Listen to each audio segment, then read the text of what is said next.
ఇలా కొన్ని నిమిషాలు నిశ్చలంగా నిలబడిపోయాం. బండివాడు సామాను దించి లోపల పెట్టాడు.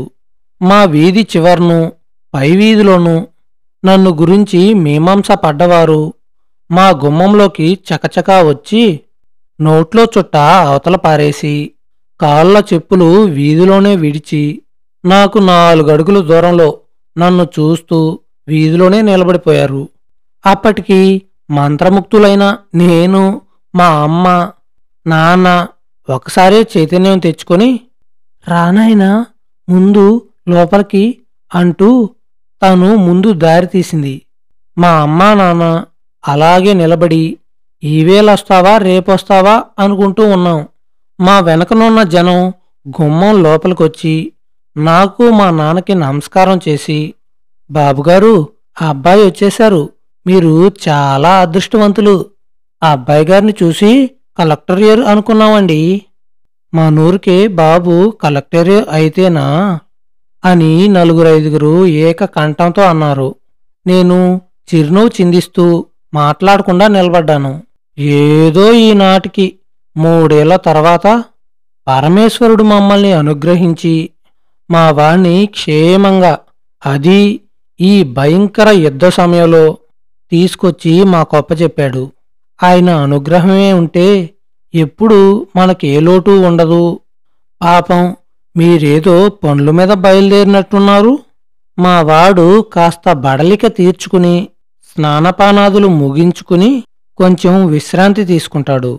సాయంకాలం సావకాశంగా కలుసుకుందాం, ఏమంటారు అన్నాడు మా నాన్న.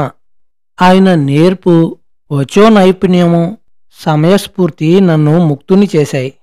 వచ్చిన వారంతా చిత్తం చిత్తం సెలవిప్పించండి అని నమస్కరించి చక్కా పోయారు.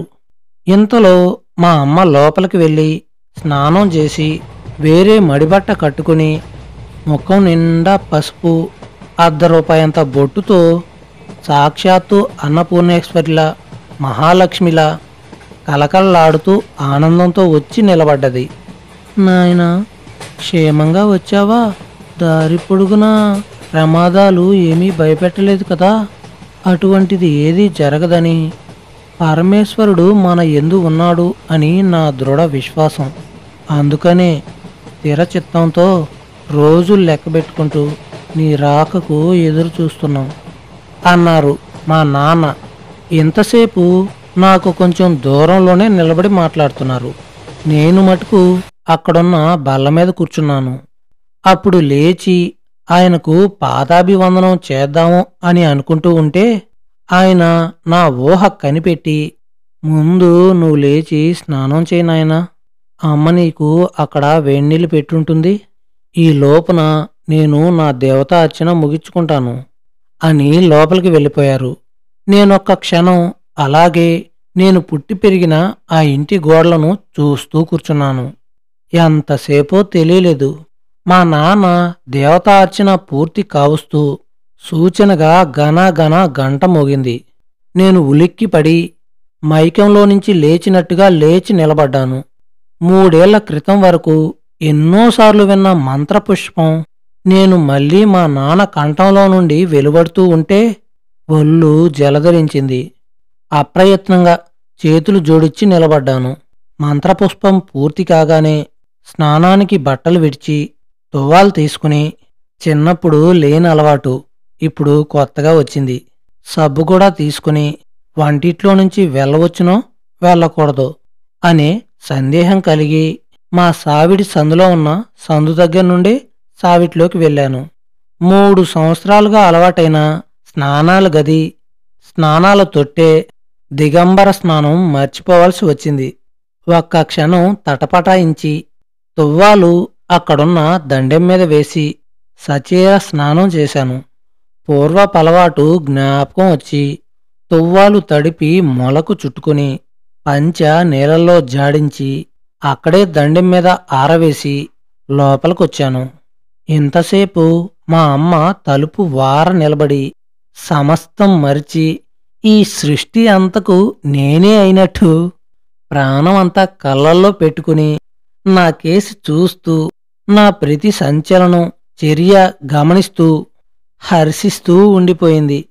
నేను వచ్చిన దారినే మళ్ళీ సావిట్లోకి వెళ్ళి నూతన వస్త్రధారణ చేసి బొంబాయిలో కొన్న సన్నని లాల్చీ కూడా తొడుక్కుని తల దూవుకొని కూర్చున్నాను.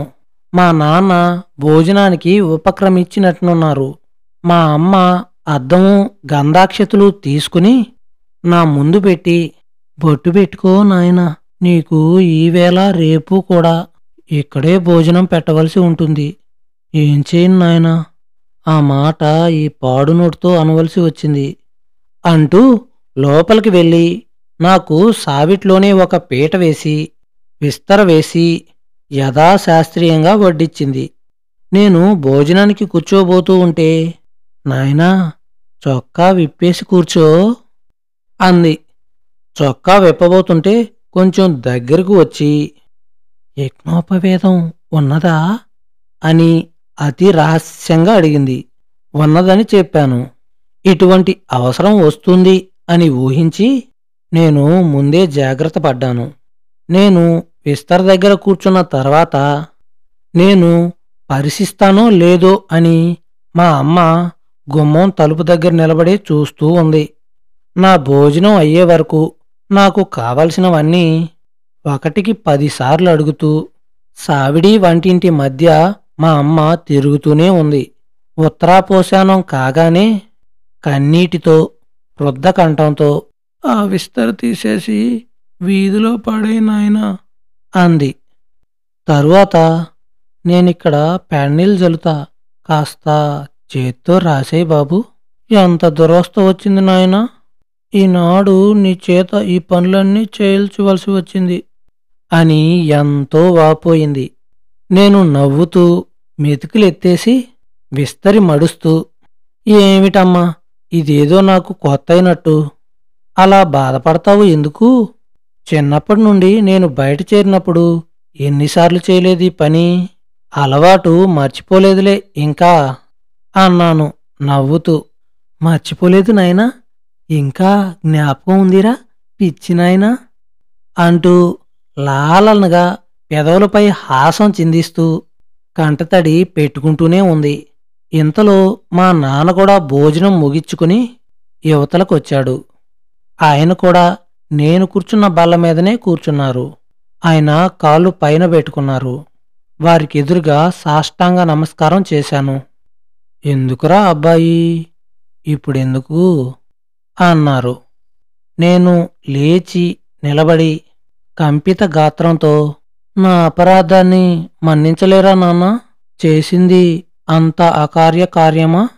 విదేశాల్లో విద్య నేరిస్తే ఎంతో విజ్ఞానము నాగరికత అబ్బుతుంది అని, తర్వాతను పెద్ద ఉద్యోగమై పెద్ద హోదాలోకి రావచ్చును అని కొందరు పెద్దలు పదే పదే చెప్పగా విని క్షణికో ఉద్రేకంలో తొందరపడి వెళ్ళిపోయాను. ఆ వెళ్ళిన క్షణం నుంచి ఈ క్షణం వరకు మిమ్మల్ని మరవలేదని, మీకోసం ఎంతో బెంగ బాధ కలిగింది అని చెప్పగలిగితే మీరు నమ్మగలరా నాన్నా? ఆనాడు మీ అనుమతి అర్థించి ఉంటే మీరు అంగీకరించే ఉండేవాళ్ళేనా? ఇంటి దగ్గరనే ఈ ఇరకాటంలో పడి ఎదుగు బొదుగు లేకుండా కనుబొమ్మ మీద వెంట్రికలా జీవించవలసిందే తప్ప నాకు మార్గాంతరం ఏమీ కనబడలేదు. ఇక్కడ చదువు నాకు నచ్చలేదు. అంచేతను తెగించి మీ ఆగ్రహానికి కూడా భయపడక తిన్నగా వెళ్ళిపోయాను. అది ఈనాటికి క్షమతన్యం లేని నేరమా నాన్నా? బోల్డంత డబ్బు మీ చేత ఖర్చు పెట్టించాను. మీకు మనోవ్యాఖ్యలత ఎంతో కలిగించాను. ఇంకనూ ఆ దోషమును సరిదిద్దుకోగలనని నమ్మకం ఉంది. అక్కడి విద్య, అక్కడి బోధనా పద్ధతులు నన్నెంతో ఉత్సాహవంతుడిగా చేసి ఎన్నెన్నో అజ్ఞాన విశాల ప్రపంచాలు నా కళ్ళెదుట చూపించింది. ఏమైనా నాకు విశాల దృక్పథం ఏర్పడింది. అహంభావం సన్నగిల్లి మానవుని అల్పత్వం స్పష్టమైంది. జీవితంలో సత్యానికున్న స్థానము విలువ తెలుసుకోగలిగాను. ఇంకను భవిష్యత్తంతా తీర్చిదిద్దగల సమర్థుడు భగవంతుడు ఒక్కడే. మీరు మటుకు నన్ను అనుగ్రహించి మన్నించానని ఒక్క మాట అనండి నాన్న. నాకు ఎంతో తృప్తిగాను ఉత్సాహంగానూ ఉండి ఏనుగుల బలం వచ్చినట్లుంటుంది. ఆ ఒక్క మాట అనండి నాన్నా అని ముకులిక హస్తములతో అలాగే ఆయన ఎదుట నిలబడిపోయాను. ఆయన 2 నిమిషాల వరకు వంచిన తల ఎత్తలేదు. నేను చెప్పింది విన్నారో లేదో తెలీదు. ఆయన ముఖంలో ఎప్పుడు ఏ భావము వ్యక్తమయ్యేది కాదు. ఇప్పుడూ అంతే. కొంతసేపటికి వారు తలెత్తి నా ముఖంలోకి సూటిగా చూస్తూ, నాయనా, నా క్షమను నీవింతగా కోరడం ఎందుకు? నీ మీదను నాకో కోపం ఏమాత్రమూ లేదు. నీ వెళ్ళిన కొత్తలో మటుకు నా స్వార్థం చేతను, అహంకారం చేతను నా వయసులో నాకు అండదండగా ఉండవలసిన వాడవు దూరమయ్యావే అని బాధపడిన మాట వాస్తవమే, కాదనను. ఇంకా నీవు చేసిన పని, దాని మంచి చెడ్డలు ఈనాటికి నేను నిర్ణయించలేకపోతున్నాను. ఆ నిర్ణయం చేయవలసిన వాడు కూడా పరమేశ్వరుడే. ఆ దేశాలలో నీ విద్య దిగ్విజయంగా ముగించుకొని అపమార్గాన పడక ఈ కల్లోల పరిస్థితుల్లో క్షేమంగా ఇంటికి చేరగలిగావు అంటే ఆ పరమేశ్వరుడు నీ చేత హర్షించి నీ అందుండి అనుక్షణం నీ చెంతుండి నిన్ను కాపాడుతున్నాడు అనే భావం నాకు కలిగింది. నిన్ను చూస్తూ ఉంటే నాకు ఆనందమే గాని ఆగ్రహం ఏమీ లేదు. ఇప్పుడింకా నిన్ను 2 రోజులు దూరంగానే ఉంచి మన సాంప్రదాయం ప్రకారము మన సదాచార పద్ధతిని నీకు ప్రాయశ్చిత్తం చేయవలసి ఉన్నది. సాయంకాలమున పురోహితులతో సంప్రదించి ఆ ఏర్పాటు చేసే వరకు మనవింకా ఎడముఖంగానే ఉండవలసి వస్తుంది. దూర ప్రయాణం చేసి వచ్చావు, కాసేపు విశ్రమించు అని ఆయన లోపలికి వెళ్ళిపోయారు. నేను బల్ల మీద పక్క వేసుకుని మా అమ్మతో కబుర్లు చెప్పుకోవాలి అనే ఆశ ఉన్నా లోపలికి వెళ్ళడానికి సందేహిస్తూ పడుకున్నాను.